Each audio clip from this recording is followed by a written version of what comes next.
Alright, मेरे साथ जुड़ गए हैं अनुज अग्रवाल, साइबर एक्सपर्ट। अनुज, हाय, गुड इवनिंग, स्वागत है आपका। और बहुत ही इम्पॉर्टेंट केस, मेरे ख्याल से तो हर साइबर सिक्योरिटी का केस बहुत इंपॉर्टेंट होता है, लेकिन हमारे व्यूअर्स के लिए और भी ज़्यादा काम का है, क्योंकि शेयर मार्केट यहाँ पर किस तरह से वहाँ पर पैसे लगाने वाले लोग ठगी का शिकार हो रहे हैं, ये मामला जो है हम लेकर आए हैं। और जो रिपोर्ट आई है वो काफ़ी चौंकाने वाली है। यहाँ पर लगभग 3 गुना से ज़्यादा जो है ये स्टॉक मार्केट के स्कैम्स बढ़ते हुए दिखाई दे रहे हैं। अनुज, अगर हम इस साल जनवरी से अप्रैल तक हम देखें तो लगभग 3.3 गुना इजाफा हो चुका है। हर महीने 70 या उससे ज़्यादा के केसेस भी जुड़ रहे हैं। कुछ डेटा स्क्रीन पर फ्लैश करेंगे ताकि दर्शक भी देख सकें। और इतना ही नहीं, सुलझाए जो जा रहे हैं मामले, उनकी संख्या बहुत ही कम है एज़ कम्पेयर टू जो स्कैम्स हो रहे हैं। 23 मामले जो हैं वो सुलझे गए हैं अब तक। 22 लोगों को मुंबई पुलिस ने अब तक पकड़ लिया है। हालांकि इसको लेकर जांच और भी जारी है। लेकिन ये किस तरह की ठगी की बातचीत हो रही है अनुज, अब जानना ये बहुत ज़रूरी है। जो पड़ताल सामने की जा रही है, जो ठगी के मामले सामने आ रहे हैं, वो किस माध्यम से हो रहे हैं, किस तरह से हो रहे हैं, ज़रा ये समझाइएगा। देखिए, भारत में आर्थिक विकास तेजी से हो रहा है, लोगों के पास इनकम बढ़ रही है। और जैसा कि इसके पहले भी आप बता रहे थे कि सभी को इन्वेस्टमेंट करना चाहिए, अपनी बचत करना चाहिए, तो लोग उसी प्रयास में ठगी का शिकार हो जा रहे हैं। ऐसे फ्रॉडुलेंट एप्स मार्केट में बहुत सारे हैं जो इन्वेस्टमेंट की बात करते हैं, और कई प्रकार से टेलीग्राम चैनल्स वगैरह पर लोगों को ये बताया जाता है कि भाई अगर हमारे ऐप के थ्रू, हमारी कंपनी के थ्रू, जो कि एक फर्जी कंपनी होती है, अगर आप इन्वेस्ट करेंगे तो आपको बहुत जल्दी कई गुना आपकी रकम हो जाएगी। अमूमन इन्वेस्टमेंट में ग्रोथ 15 से 25%, 30% तक होती है, जैसा कि आप जानते हैं, हम सभी जानते हैं। लेकिन लोगों को बताया जाता है कि 3 महीने में 50% और शायद 1 साल में 200 गुना वगैरह वगैरह आपका बढ़त होगी।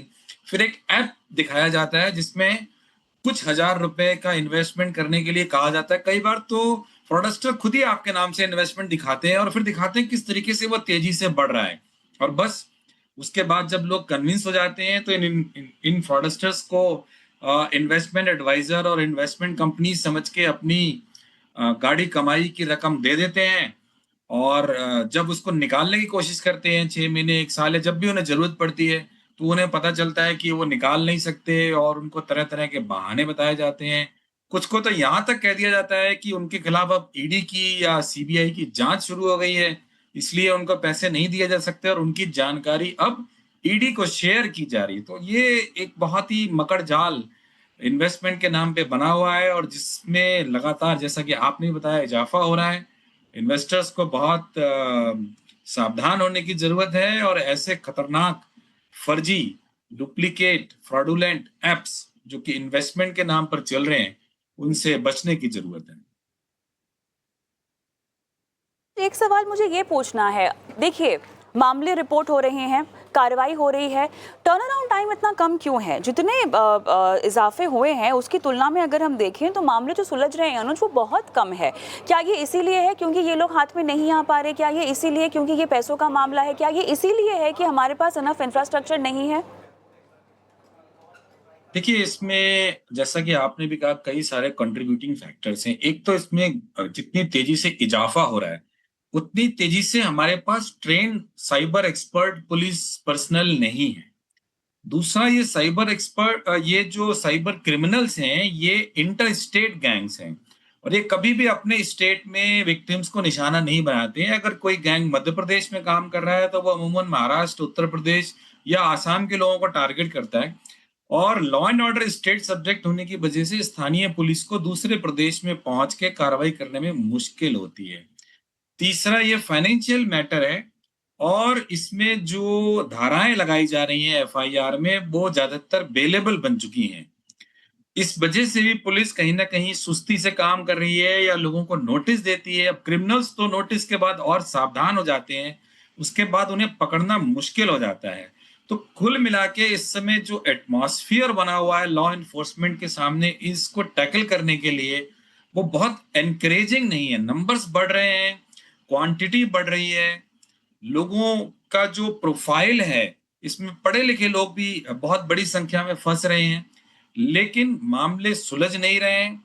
अगर अपराधी पकड़े भी जाते हैं, तो जो इन्वेस्टर्स की गाड़ी कमाई इसमें जा चुकी है, वो अक्सर वापस नहीं मिलती है, जो कि उनका सबसे बड़ा कंसर्न होता है।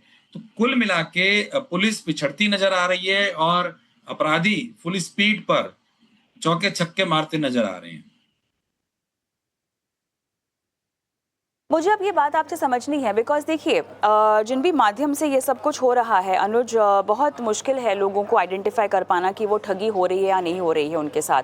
आप मुझे ये बताइएगा कुछ एहतियात जो हमें बरतना चाहिए। ऑनलाइन स्टॉक टिप्स की बात होती है, व्हाट्सएप के ज़रिए बेचे जा रहे हैं स्टॉक टिप्स, टेलीग्राम के ज़रिए ये सब कुछ हो रहा है। इस पर हमने कई सारे बार हमने डिस्कशन की है अनुज, और कई बार जो है मामले सामने आए हैं और आपने टिप्स भी दिए हैं।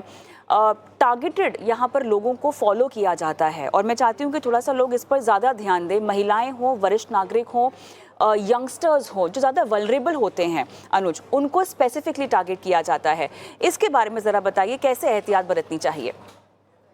ये सबसे बड़ी बात, आपका प्रोग्राम बार-बार देखना चाहिए। आप इन्वेस्टमेंट एडवाइज़री भी करती हैं और साइबर क्राइम के बारे में भी बताती हैं, बड़ा अच्छा काम कर रही हैं। और मैं देखता हूँ कि आपके प्रोग्राम्स में एक्सपर्ट्स आते हैं और इन्वेस्टमेंट के बारे में बताते हैं कि 20 से 25% तक का जो आर्थिक लाभ है इन्वेस्टमेंट पर सालाना अमूमन वेरियस स्कीम्स में मिलता है। तो जैसे ही कोई इन्वेस्टमेंट एडवाइजर आपको ये कहता है कि वो 3 महीने में दुगना कर देगा या 6 महीने में आपका बढ़ जाएगा या आईपीओ आने से पहले ही आपको आईपीओ का लाभ मिल जाएगा, इस तरह की जब लुभावनी बातें आपको कही जाएँ तो एकदम सावधान हो जाइए कि कहीं ऐसा तो नहीं है कि हम किसी प्रकार के फ्रॉड में फँस रहे हैं। दूसरा, सेबी की ओर से इन्वेस्टमेंट एडवाइजर्स को रजिस्ट्रेशन करा गया है, उनको एडवाइजर बनने के लिए एग्ज़ाम पास करने के लिए कहा गया है। तो किसी भी ऐसे एडवाइजर से, चाहे वो व्हाट्सएप के माध्यम से मिले, चाहे ट्विटर पर मिले, टेलीग्राम चैनल पर मिले, उसके क्रेडेंशियल्स को, सेबी सर्टिफिकेशन को ज़रूर चेक करें। कम से कम ये तो पता चलेगा कि उसका केवाईसी सेबी में जमा भी है या नहीं है। सिर्फ़ कोई भी लुभावना नाम या किसी बड़े ब्रोकर से मिलते-जुलते नाम वाली संस्था को आप टेलीग्राम पर देखकर अगर उस पर विश्वास करते हैं, तो निश्चित रूप से खतरा बहुत बड़ा मोल ले रहे हैं और इसका मतलब आपका नुकसान ही होना है। क्योंकि अगर, जैसा कि आप बार-बार बताते हैं कि स्कीम्स में 25 से 30% तक फ़ायदा हो रहा है, तो भला ऐसी कौन-सी स्कीम है जिसमें 80% हो रहा है तो वो आपके चैनल से बताई क्यों नहीं जा रही है? तो ये एक बड़ा सामान्य-सी बात है। जहाँ भी एक्स्ट्रा ऑर्डिनरी प्रॉफ़िट की बात बात होती है, आप तुरंत सावधान हो जाएँ और बिल्कुल एक बार आपके चैनल को देखें कि इस समय कौन-सी स्कीम फ़ायदेमंद है, कौन-सी नहीं है। सेबी सर्टिफिकेशन ज़रूर चेक करें। कभी भी लिंक्स के माध्यम से जो ऐप दिए जा रहे हैं, उन पर ना जाएँ। ऐप्स को हमेशा गूगल से ही डाउनलोड करें जो उनके ऑथराइज़्ड मार्केट प्लेस हैं। वेबसाइट के माध्यम से जो ऐप्स दिए जा रहे हैं जिसमें इन्वेस्टमेंट के बारे में बताया जा रहा है, उनको ना लें। वो निश्चित रूप से रिस्की हैं, खतरनाक हैं। अगर आप ऐसा करते हैं, तो कहीं न कहीं आप अपनी बड़ी रकम को डुबोने की तैयारी कर रहे हैं। मैं आपको एक बात और बता दूँ, ये सिर्फ़ ऐसा ही नहीं है कि वरिष्ठ नागरिक या युवक इसमें फँस रहे हैं। पुलिस के रिटायर्ड अधिकारी, सीबीआई के रिटायर्ड अधिकारी, मैं ये नहीं कहूँगा कि करंट अधिकारी, हालाँकि उनकी भी संख्या है, वो भी इसमें फँस जा रहे हैं।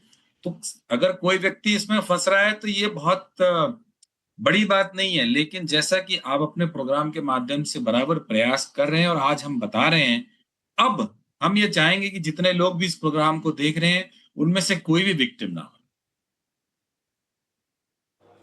बिल्कुल, आप सही कह रहे हैं और यही हमारी कोशिश भी रहती है, ये हमारी मंशा भी रहती है। इनफैक्ट रेगुलेटर की तरफ से भी लगातार कम से कम फाइनेंशियल फ्रॉड्स को तो हम देखते हैं कि सेबी और आरबीआई काफ़ी हद तक नकेल कसने की कोशिश कर भी रहे हैं। और लोगों को हमेशा यही कहा जाता है कि एक बेसिक हाइजीन जो है वो मेंटेन करना चाहिए, एक बेसिक हाइजीन के चलते आपको आगे बढ़ना चाहिए। अनुज, हमेशा जो है ना हम चीज़ें उपभोक्ता पर नहीं डाल सकते, ये बात भी हमारी कई बार शो में हो चुकी है। भले ही हमारे पास कड़े कानून हैं जो कि मुझे कभी कभी हम जब चर्चा में बात करते हैं तो लगता है कि नाकाफ़ी भी हैं, हर वक्त यही बात आ जाती है कि जो लोग हैं, जो यूज़र्स हैं, उन्हीं को थोड़ा सा सतर्क रहना चाहिए। सही टाइम पर रिपोर्टिंग करना, सही टाइम पर फाइनेंशियल इंस्टीट्यूशंस के पास जाके गुहार लगाना, ये बहुत ज़रूरी हो जाता है। लेकिन उसके बावजूद भी हम देखते हैं कि जो रिएक्शन टाइम है ना, वो बहुत ढीला है, वो बहुत कम है। इसको लेकर कहाँ सुधार हो सकता है, कैसे सुधार हो सकता है? बिकॉज बात क्वांटिटी की नहीं है कि हमारे करोड़ों के स्कैम हो गए हैं, वो तो हो ही रहे हैं, लेकिन व्हाट्स मोर डिसअपॉइंटिंग, आप किस तरह से रिएक्शन कर रहे हैं, कितना जल्दी आप जो है इसकी रोकथाम कर रहे हैं। प्रश्न आपने किया और बहुत अच्छे से आपने बात को रखा। देखिए, हमारे देश में एक रेस्पॉन्सिव गवर्नमेंट, डेमोक्रेटिक गवर्नमेंट है और उसकी एजेंसीज हैं, सेबी है, आरबीआई है। ये दोनों ही फाइनेंशियल मार्केट और फाइनेंशियल इंस्टीट्यूशंस की रेगुलेटर हैं।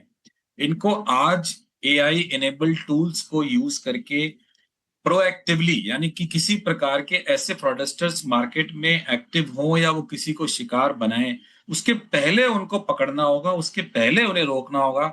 जैसे ऑपरेशन सिंदूर में भारत की सेना ने पाकिस्तान को उनके ही देश में, जिसके पहले कि वो मिसाइल फेंकते या अपने हवाई जहाज उड़ाते, उनको नेस्त नाबूद कर दिया। इसी प्रकार का प्रहार जो ये फाइनेंशियल अपराधी हैं, जो लोगों को मूर्ख बनाने वाले हैं, उनकी गाड़ी कमाई को लूटने वाले हैं, इसके पहले कि वो विक्टिम्स को पकड़ें, उनको जाके रोकना होगा। उनके उन एप्स को जहां भी वो चलाने की कोशिश कर रहे हैं, उन सभी एजेंसीज को, सोशल मीडिया को रोकना होगा। तभी हम जाके सुरक्षित हो पाएंगे। और दूसरा, निश्चित रूप से एक नेशनल साइबर कोऑर्डिनेशन ग्रिड बनानी पड़ेगी। सिर्फ ये कहना कि स्टेट पुलिस के पास है, अब आप यहाँ जाइए, आप वहां जाइए, सेंटर ने स्टेट को भेज दिया है, वो आगे कार्रवाई करेंगे, कुल मिला के इससे देरी होती है और जो विक्टिम है एब्सोल्युटली। उसका नुकसान बढ़ता चला जाता है या रिकवरी के जी। चांस कम हो जाते हैं। तो सरकार को प्रोएक्टिवली काम करना पड़ेगा। एब्सोल्युटली। चलिए अनुज, आई एम श्योर ये हमारी आखिरी बातचीत नहीं है, इसके बहुत सारे और पहलू हैं जो हम लगातार दर्शकों के सामने लेकर आते रहेंगे। आपसे भी लगातार राब्ता बना हुआ है। धन्यवाद हमारी इस मुहिम में एक तो साथ देने के लिए, सहयोग देने के लिए और इसको आगे बढ़ाने में हमारी सहायता करने के लिए। धन्यवाद आपका।